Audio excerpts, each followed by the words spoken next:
Bismillahirrahmanirrahim. Assalamu alaikum. Welcome to Newsroom. I'm your host, Omar Khalid. But today is the 24th of March 2023, and these are the stories that we will be discussing in detail during the course of the show. The first is a very important development as far as our not-so-friendly neighbor is concerned. Rahul Gandhi, Congress leader, has been disqualified from the parliament. This follows his 2-year jail term, in which he had, in fact, in 2019, called all people with the surname of Modi as thieves. As a result of that, there was one court that jailed him for 2 years. He was given bail in that. Nevertheless, this development that is very important for Rahul Gandhi and for the opposition party as well comes as a huge dent as far as Indian politics is concerned. We will discuss all aspects of this in detail in our first segment. Our second segment, ladies and gentlemen, concerns Afghanistan and the interim foreign minister of Afghanistan, Amir Khan Muttaqi Saab's article, op-ed, in fact, in which he asks the world to lift sanctions imposed on his country and expresses the willingness to work together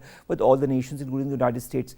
This, despite the fact that Afghanistan is not complying with any of those questions that have been put forward by the world body, including human rights, rights of women. Still, he has not, talked anything about the women who are being denied the right to education and work.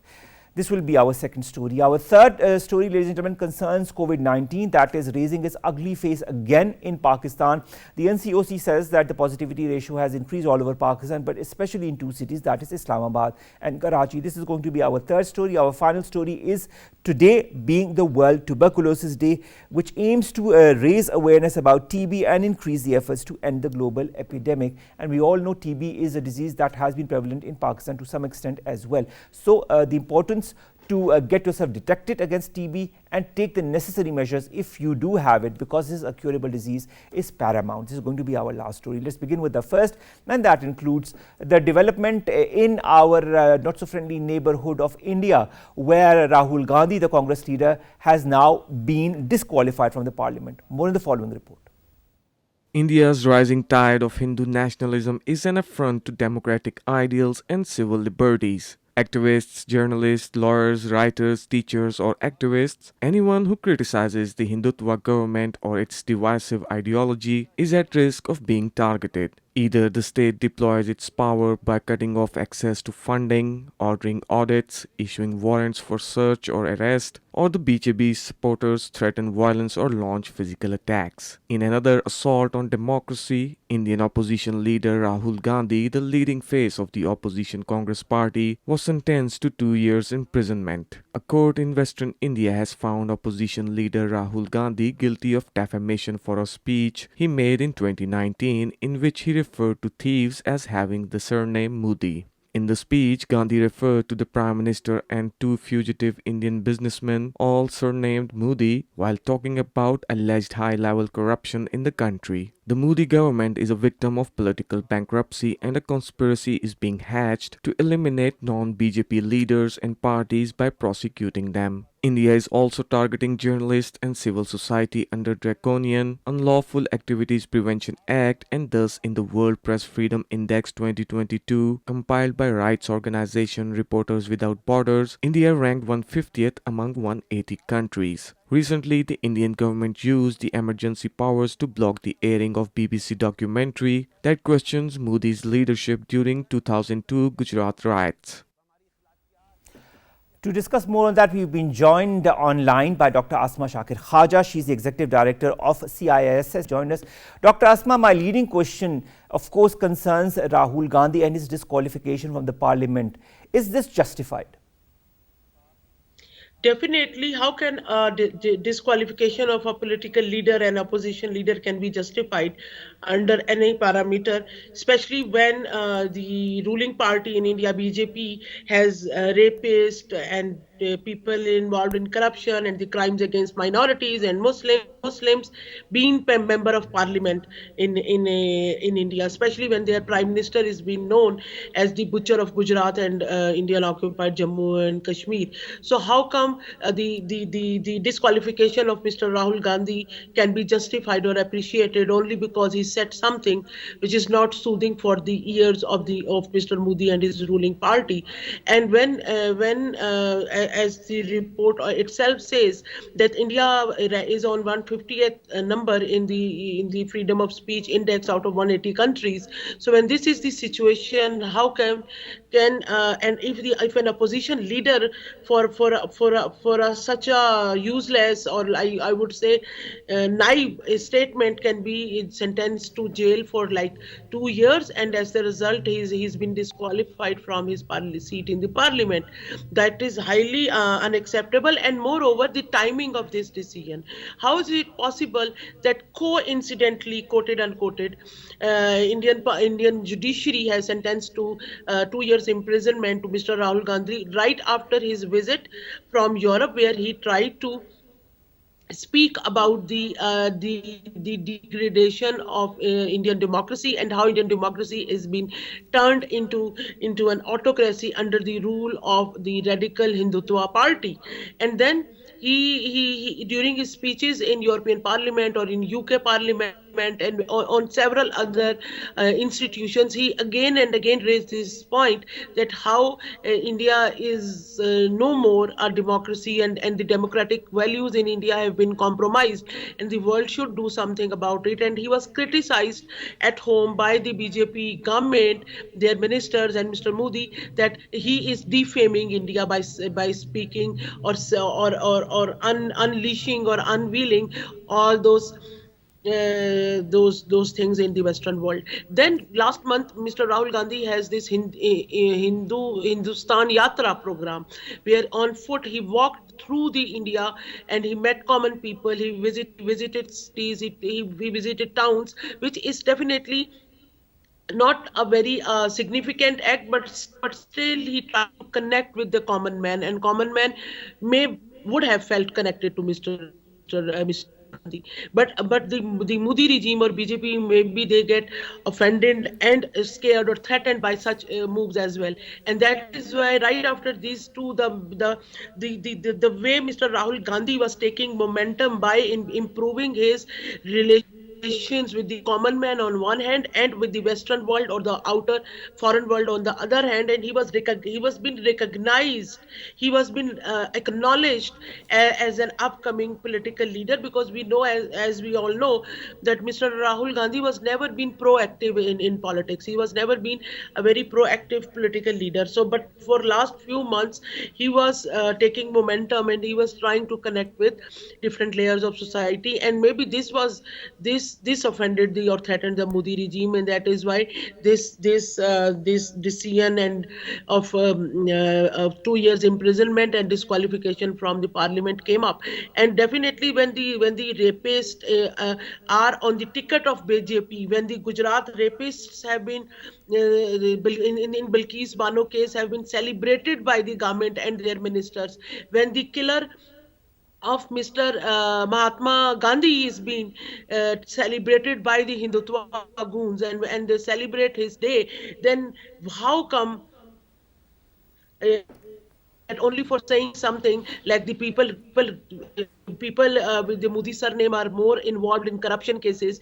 The one can a common man should not be sent to the jail for such comment. But this shows that how India speaking. I wrote somewhere that we are talking about freedom of speech, but right now the Indians are struggling for. We are talking about freedom of free speech, but these days Indians are struggling for freedom to speak even. Because that is they so are true, not Dr. Asma allowed. Khawaja. But what I'd like to understand, you said that they were offended, the BJP government. I would go a little bit further. I think they are afraid of any opposition that might stem in, that might prove to be difficult for them to achieve the results in the upcoming elections next year. This said, do you feel the elimination of Rahul Gandhi from the parliament is part of their coercive tactics to remove all anti-BJP elements?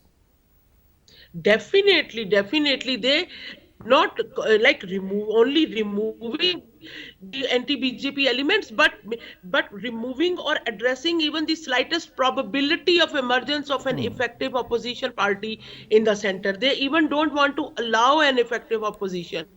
And the way Mr. Rahul Gandhi was emerging like a leader, that is what offended Modi, because there was no alternate leadership available in India right now.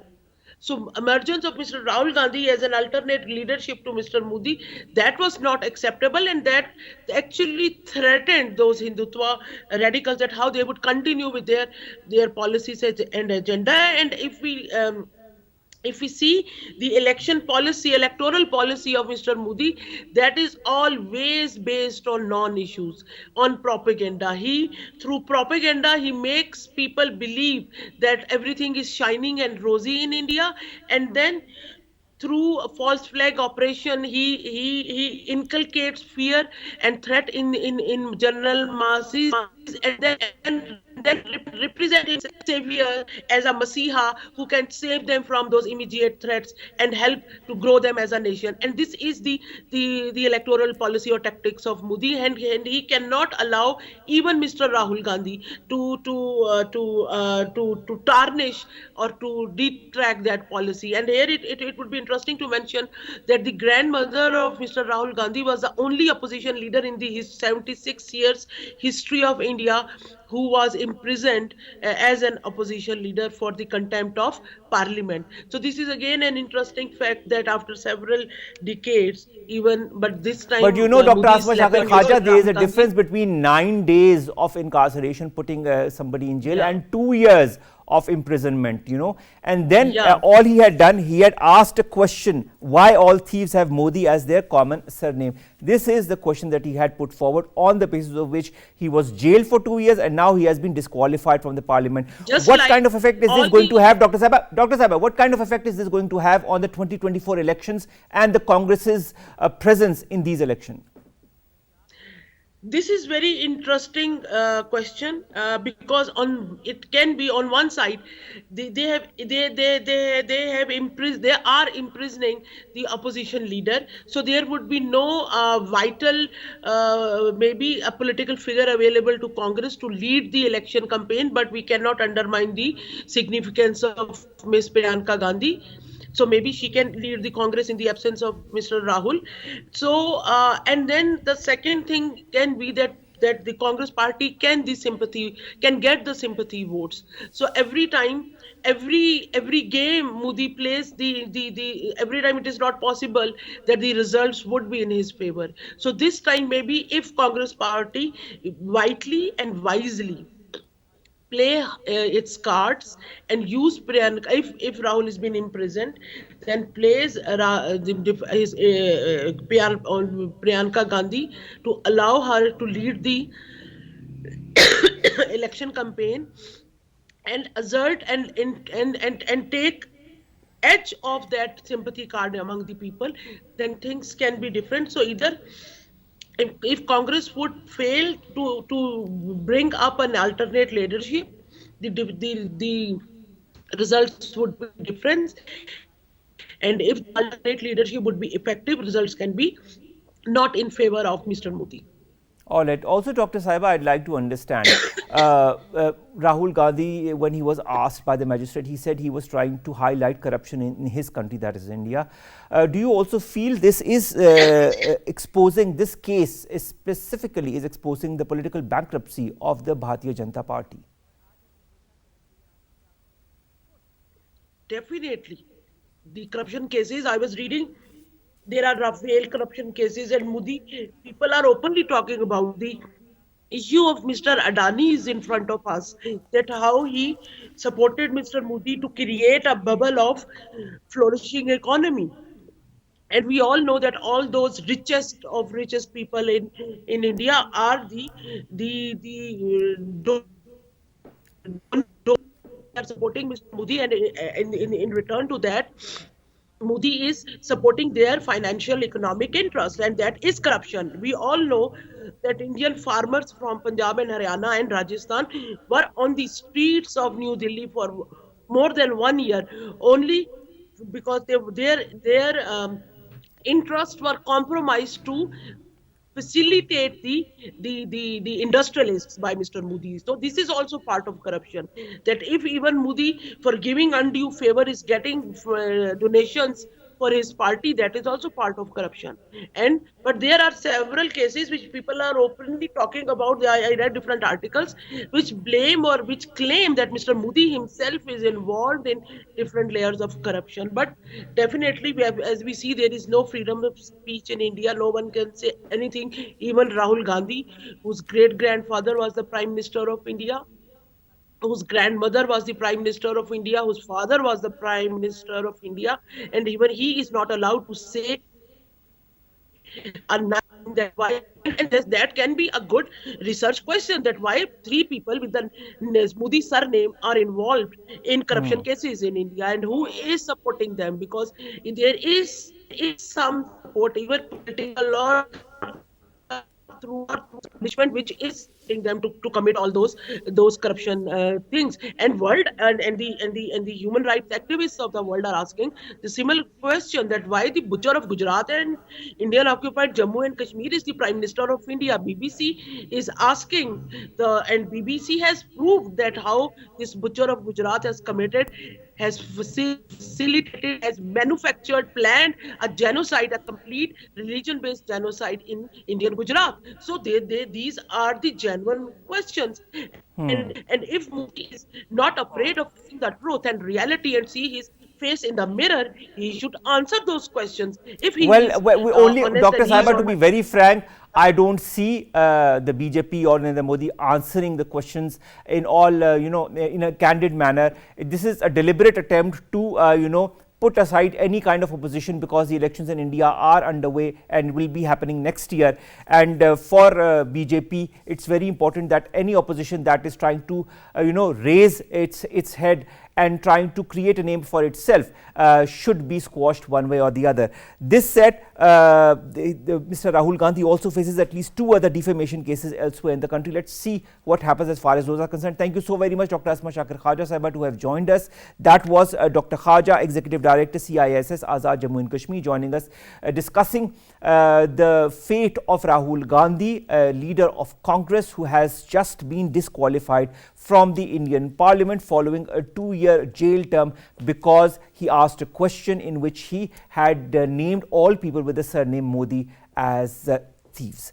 Let's come to our second segment, and that concerns Afghanistan. The op-ed article that has been written by the Interim Foreign Minister of Afghanistan, Amir Khan Muttaqi, in which he asked the world to lift sanctions against his country, and that his country is willing to work with all nations, including the United States of America. This said there is no mention of all the curves that has been put by the Afghan interim government on the rights of women and their right to education. More in the following report.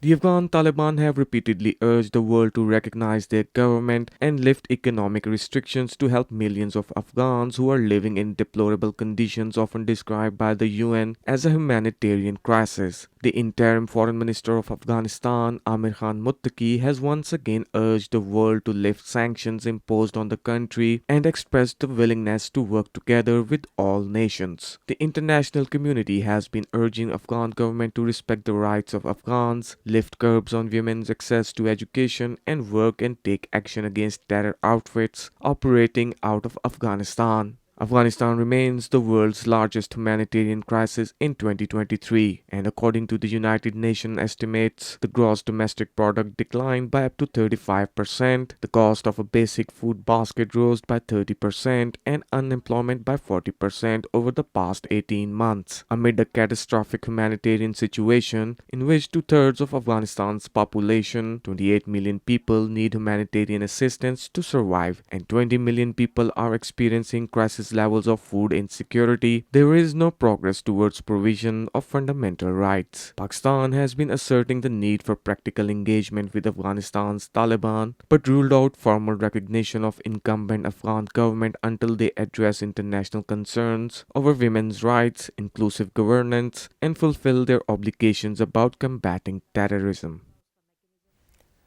Now, to discuss that in detail, we've been joined by Najam Saqib Sahib. He's a former ambassador and a foreign affairs analyst. Thank you very much, sir, to have joined us.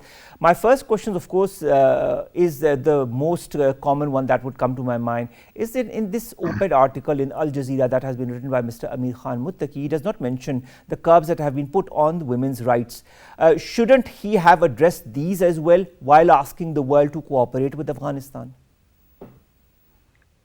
Thank you very much. The problem is that these requirements or the conditionalities that the international community, particularly the United States of America and Europe, has imposed, which you have just mentioned in this report also, the women rights and the inclusive government and the use of the Afghan territory for, terrorism, etc. The world knows, the international community knows, the United Nations knows, Pakistan knows, you and I. All these conditions which have been imposed or which are expected from the Taliban government to fulfill since August 2021, when Kabul was overrun by Taliban, they are still there. So whether Mr. Muttaqi should have mentioned it or not, I don't think so, because they know it that they can't do it. It relates to their culture. It is a Taliban government. We're not talking about some Scandinavian country where rule of law or human rights or the rights of the children or this particularly for the girls, etc. Now, the most important thing is that this is the second rule of Taliban. And as we speak, no country in the world, including Pakistan, Saudi Arabia, UAE, etc., no country in the world has recognized the government in Kabul. Now, they know it, and the reports are that they have already started, running their economy through various means. Opium was one.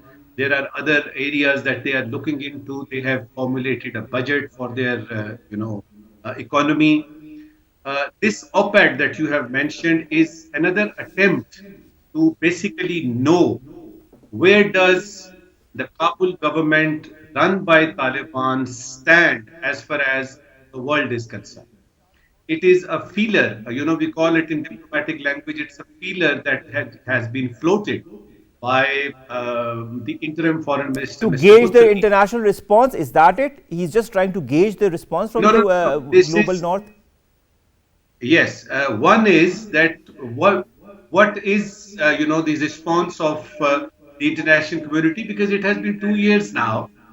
What are they going to do with Taliban? What are they going to do with their frozen assets? For instance, $9 billion, which the United States of America and UK they have frozen. These, and it's a huge amount considering the economy of the of Afghanistan. They want these assets back. The world is not budging. The United States of America says no. One important thing which we normally we overlook is that even if by a stroke of miracle the Taliban government is able to fulfill these requirements, the girls' education, human rights, terrorism, anti-terrorism, etc., there are going to be another list of conditionalities.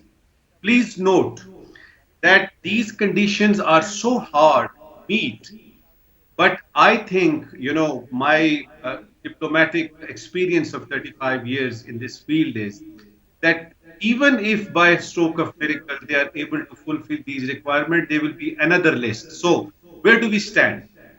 As long as the Taliban government in its present form, in its present setup, which is not inclusive at all, yeah, as long as it stays, the world, particularly the United States of America, the UK, Europe, etc., even Pakistan, they are not going to acknowledge the government in Kabul, and so this stalemate will continue. So what happens, as a result of this stalemate? Who has the most disadvantage in your point of view as a result of this stalemate, if it continues, and it is continuing as we speak? Of course, they don't have any representation at the United Nations. Their trade, etc. They disadvantage, of course, is of the Taliban and ultimately the people of Afghanistan. They are at a disadvantage, position from all angles. Not only that they are being ruled by guns, forcefully, and the urban Afghanistan, they have produced so many women folk, for instance, I remember 2022, uh, the BBC list of the most influential women of the world have three. I'm talking about 2022. Three Afghan ladies in it. Now, that urban Afghanistan is at a disadvantaged position mostly because they want to flourish. They want to, be equated with the other countries of the world, like Pakistan, like India, like Europe, etc. Now, the thing is that unless this impasse is over, which I don't think in the in the, let's say, future couple of years, etc. So this impasse is going to continue. Taliban are not going to budge. Number two. Number three, their frozen assets are going to be frozen because the American says that we have kept this amount maybe for the compensation of 9/11, those victims, etc. So there are complications. The important thing for Pakistan is that we have to be very careful. Last time when Taliban came into power, there were three countries who acknowledged and recognized the government of Taliban. Pakistan was one of them, Saudi Arabia, UAE. This time we have been very, very careful because we don't want to be singled out. Pakistan, Islamabad doesn't want to be singled out that we are the only one who are with the Taliban, and whatever Taliban are doing, Pakistan approves that. Pakistan does not approve that. Pakistan's approach is that either regionally or globally. Regionally, when I say that includes China, Russia, and Central Asian republics, including Iran. Either regionally, we decide to recognize Kabul and Taliban's government, or globally, that means in the United Nations, United States of America, Europe, etc., and the whole. Apparently, this impasse is going to continue. All right. And this, Ambassador Saab, I'd like to request your opinion on one part of this op-ed that Mr. Muttaqi has put. He says, and I quote, "Such a scenario will be accompanied by a great human tragedy that will not be limited to Afghanistan, but rather usher in new and unforeseen challenges for our neighbors, the region, and the world." Do you feel that he is hinting at grave consequences not only for Afghanistan but also for the region if the demands by the Afghan government to be recognized by the world are not met with? This is what we call, veiled threats. Because they have not, Mr. Muttaqi has not said anything about meeting the conditions imposed by the United States or the world at large on Afghanistan.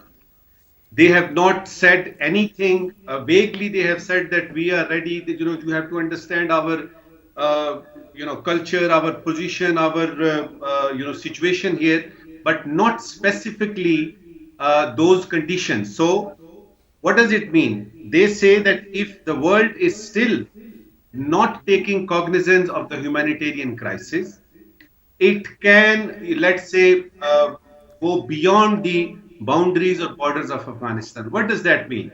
It entails that maybe there is a veiled threat about terrorism. That the terrorism. But we are already seeing that grave threat of terrorism, Ambassador Saab. We are already seeing the attacks that are happening from across the border into Pakistan. There is nothing new there. No. There is nothing new there, but if you see the world attention, for instance, the United States of America considers that terrorism is under control as far as Afghanistan is concerned. Their focus after their withdrawal of NATO forces and their own forces, after the withdrawal of Afghan and NATO forces, their focus about terrorism is towards the Sahel countries, maybe towards Iraq again, or Mozambique and those areas where ISIS and all these terrorist outfits have started, not Afghanistan. This particular op-ed, if at all, it is a veiled threat. It says that terrorism threat is still here.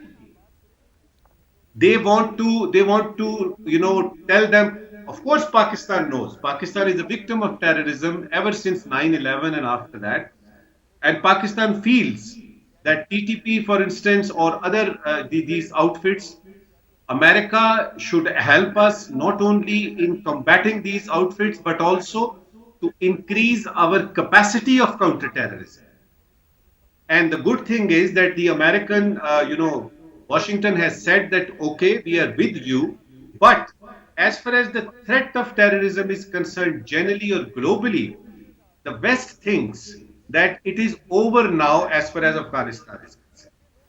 Now, All that right, is but a dilemma. this for us it is far from reality, because we are the victims of terrorism Directly. even now as we speak. Now I'd like to understand something, Ambassador Saab. Mr. Muttaqi says that he is ready to work with the other nations across the world, including the United States of America, under the current mindset of the interim government and the Afghan Taliban. What can this current interim government offer in return if the West agrees to cooperate with Afghanistan?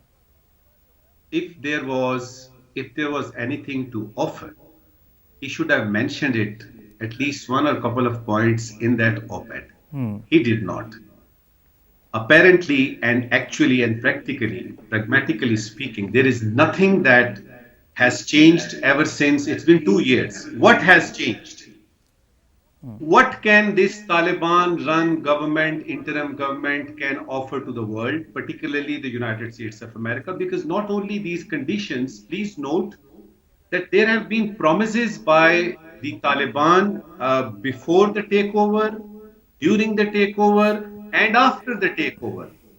For instance, cooperation, the word cooperation, the United States of America, Qatar, and all these parlays and meetings and, documentations, etc. Somehow the West doesn't have confidence in the present government. They say that they agree to certain things to get out of or to wriggle out of a situation, and then they turn their backs, then they back out from whatever they have done. And this has been particularly with the TTP. And there is a connection between Taliban and TTP, which the world and particularly Pakistan is wary of. TTP and Taliban. So there are complications, devil is in the detail. I don't think that in Washington or in European Union or in London, France or Germany, there would be any response on this op-ed. This is going to be ignored. This is going to be taken just as a reminder, because unless they change something on the ground, there has to be something substantial change. Since August 2021 till today, I don't see any change. Rather, I see a deterioration. And as far as human rights situation is concerned. All right, So, Ambassador Saab, I'd like to understand something. You talk of complications. One of the complications is that the basic rights of the basic Afghan national are also being curtailed. They are living in poverty. They are living in hunger. The UNDP report of October 2022 says that almost all Afghans are living in poverty. Economy has shrunk by 30% since the takeover, and an estimated 700,000 jobs have been lost. Pakistan tries with other countries, friends of Afghanistan, like earlier this month on the 8th of March, Russia and 6 nations bordering Afghanistan set up a club to discuss ways and means to achieve long-term peace in the country, and also they called for an unfreezing of the Afghan central bank assets. Do you feel, this question has two parts, the UNDP report and the poverty and the hunger in Afghanistan, and B, the efforts by other countries to at least unfreeze Afghanistan assets. Is there going to be some kind of improvement in the situation until and unless Afghanistan, the current Afghan government reacts and adopts those policies that have been put forward by the global north? Or do you feel this poverty and hunger is going to continue in Afghanistan because there is a certain impasse? The important thing that you have mentioned is all these reports, UNDP, United Nations, or any of its organs, they are based on facts. They are true. The problem is, and if you remember, we had an OIC conference here in Islamabad just focusing on Afghanistan, the humanitarian crisis and all that. not only the United Nations, but OIC and organizations such as OIC. The problem is, if we want to help the people of Afghanistan, let's say we want to send five, aeroplanes full of medicines, blankets, uh, and all sorts of foods, etc. How do we disburse that? Now, the world, even if the world wants or Pakistan wants to help those, humanitarian crisis affectees in Afghanistan, that means the poor people of Afghanistan, there is no way. They have to go through the, Taliban government. And once they know that they have to go through Taliban government, there is no connection between the world and the Taliban government. So even if you want to aid them, even if you want to help them, you can't help them. So either the government of Taliban is recognized by some countries of the region, so that some kind of connectivity is there. There is no connectivity, and the world does not believe that if they give money to, let's say, the Taliban government, that it will be dispersed. The trickle down effect will go to the poor people who actually need that money. They don't believe that. So when I said complications, as far as Pakistan is concerned, 4 million, 40 lakhs Afghan refugees we are having on our soil. We are a poor country. We are going through the worst possible economic crunch, political uncertainty. But look at the thing that we are hosting these 4 million Afghan refugees. Why? Because of various reasons. And one immediate reason is that if this Afghanistan, the land of Afghanistan is unstable, Pakistan is unstable. For America, for Europe, for other people, it's a humanitarian crisis. It's a crisis relating to human rights, the children, education, etc. For us, it is an existential threat. It is our borders. We are talking about Balochistan, we are talking about KP, we are talking about Pakistan, and 4 billion Afghan refugees inside Pakistan. How are we going to cope with that? So, the world has to recognize, the international community has to take cognizance of this fact that Pakistan, after Afghanistan, Pakistan is the only country in the region or the world which is, number one, victim of all these changes, the conflict, the thing which we call Afghan conflict, Afghan refugee situation, and the immediate effects of terrorism, which we are facing, and without any help. So the world has to recognize that this is not a sustainable situation. This is not sustainable. They have to come in and help Afghanistan. I'm not talking about the Taliban or any government. They have but that, of course, the United Nations is doing to some extent. I have talked to some of the heads of organizations under the ambit of the UN, and they do say that they are helping Afghans. But the fact remains that the Afghan interim government also there needs to be a give and take. Ambassador Saab, at the end of the day, the Afghan government, the interim government needs to do at least take one step forward, so that the rest of the world takes 2 steps forward as well and helps them, and in this current situation, because at the end of the day, it is not the Afghan interim government, it's the Afghans themselves, it's the citizens who will be bearing the brunt of these sanctions that have currently been put, and this non-recognition of the Afghan interim government, because they are not giving the basic human rights to the people of Afghanistan. Thank you very much, Ambassador Najam Saqib Saab, Foreign Affairs Analyst, who have joined us to talk about the latest as far as the Afghan situation is concerned in the op-ed article by Mr. Amir Khan Muttaqi. A lot of questions remain to be answered, primarily by the Afghan interim government. Let's come to our last 2 stories very quickly. COVID positivity rate has jumped as 168 new cases have surfaced in a day. This is the highest level of cases since September of last year.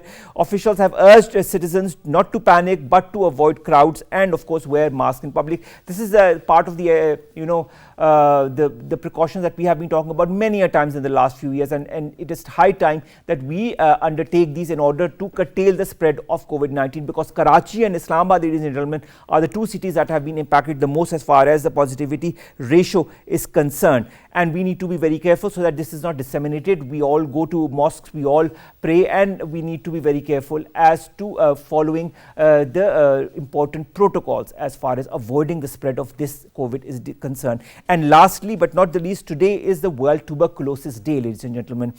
This aims to raise, as we all know, awareness about the disease and increase efforts to end the global epidemic. This is observed every year on the 24th of March, and of course the theme of this year is Yes, We Can End TB. This is to inspire hope and encourage high-level leadership, increase investments, fast uptake of new recommendations that have been put by the World Health Organization. This said, Pakistan also needs to achieve the target of effectively ending the tuberculosis epidemic by the year 2035, as has been stated by the National TB Control Program in its mission statement. This is a good opportunity. We need to come together also to end this disease, and this is the way we can also move forward, because tuberculosis is at the end of the day a treatable disease, but we also need to be very concerned about this disease getting disseminated, and to work together in order to completely remove this from our country. With that, we come to an end to this day's newsroom. We'll see you inshallah tomorrow. Not tomorrow, because today is Friday, I completely forgot. We'll see you inshallah on Monday with the news segments and stories that pertain to us, you and Pakistan. Have a great weekend and a great fast. Allah Hafiz.